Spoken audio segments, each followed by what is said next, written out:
Bismillahirrahmanirrahim. Assalamualaikum warahmatullahi wabarakatuh. Bertemu lagi dengan Ibu dalam pelajaran Bahasa Indonesia.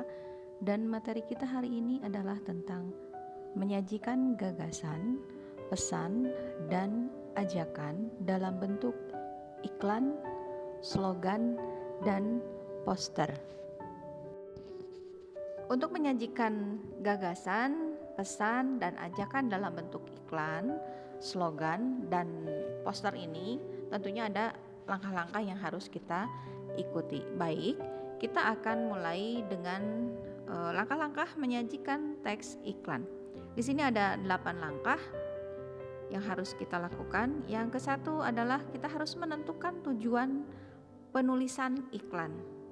Artinya kita harus tahu tujuannya untuk apa. Kalau misalnya untuk layanan masyarakat atau untuk mengiklankan atau menawarkan barang atau jasa, kita tentukan terlebih dahulu. Kemudian nanti ditujukan untuk siapa, misalnya orang tua kah, kalangan remaja atau anak-anak. Setelah itu, kita harus menentukan tema yang akan kita usung apa. Itu biasanya disesuaikan dengan kebutuhan tentunya ya. Kalau misalnya temanya akan bertema lingkungan, nanti untuk gambar dan penulisan bisa disesuaikan. Kemudian yang ketiga, kita harus menentukan objek iklan. Apakah ini iklannya iklan barang atau jasa? Oke ya. Kalau misalnya untuk barang, produknya kita tentukan barang elektronika gitu ya, buku atau apapun itu. Kemudian untuk jasa apa gitu ya. Nah, yang keempat, tentukan media dan bentuk pemasangan teks iklan.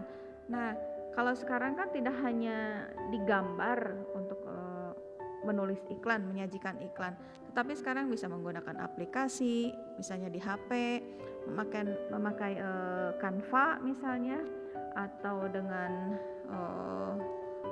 kalau di komputer juga ada aplikasi-aplikasi untuk menggambar, itu banyak. Dan nanti diedit bisa seperti itu. Jadi tidak hanya untuk iklan ini ditulis di kertas atau digambar di kertas. Berikutnya yang kelima, mencatat isi pesan yang akan disampaikan. Nah, ini harus ada pesannya. Kalau misalnya ada produk yang ditawarkan, itu harus ada pesannya gitu ya. Kemudian tuliskan keunggulannya apa, seperti itu. Kemudian yang keenam, kita harus menyusun kerangka teks iklan. Nah, gunanya kalau kita akan menulis teks dengan adanya kerangka teks itu, jadi nanti akan lebih sistematis gitu ya. Jadi mulai dari judul, kemudian kata pembuka, kemudian isinya apa, pesannya apa, keunggulannya apa, sampai dengan bisa didapatkannya di mana. Oke, itu kan sudah ada ya di struktur dan kebahasaan teks iklan. Kemudian yang berikutnya, yang ketujuh, adalah menentukan judul teks iklan. Nah, untuk judul ini harus semenarik mungkin ya, supaya nanti yang melihat akan membaca keseluruhan iklan yang kita buat. Oke, yang kedelapan, yang terakhir, setelah jadi iklannya, kita baca dan teliti kembali teks iklan tersebut, supaya kalau misalnya ada kesalahan kita perbaiki, kalau misalnya ada yang kurang kita tambahkan. Kalau misalnya sudah betul-betul selesai dan sudah betul-betul sempurna, tinggal kita publikasikan. Nah, itu untuk langkah-langkah menyajikan teks iklan. Baik, yang kedua adalah langkah-langkah menyajikan teks slogan. Yang ke satu adalah menentukan fungsi. Fungsi dari teks slogan ini berfungsi untuk apa? Menawarkankah, mengajakkah, atau promosi? Kita tentukan ya. Kemudian yang kedua, menentukan tujuan. Nah, tujuannya kalau misalnya organisasi, berarti kan untuk menarik orang lain untuk masuk ke organisasinya. Kalau untuk slogan barang, berarti itu harus menarik konsumen. Nah, seperti itu. Atau jasa juga sama ya. Kemudian yang ketiga, kita harus menentukan jenis media. Media yang digunakannya apa?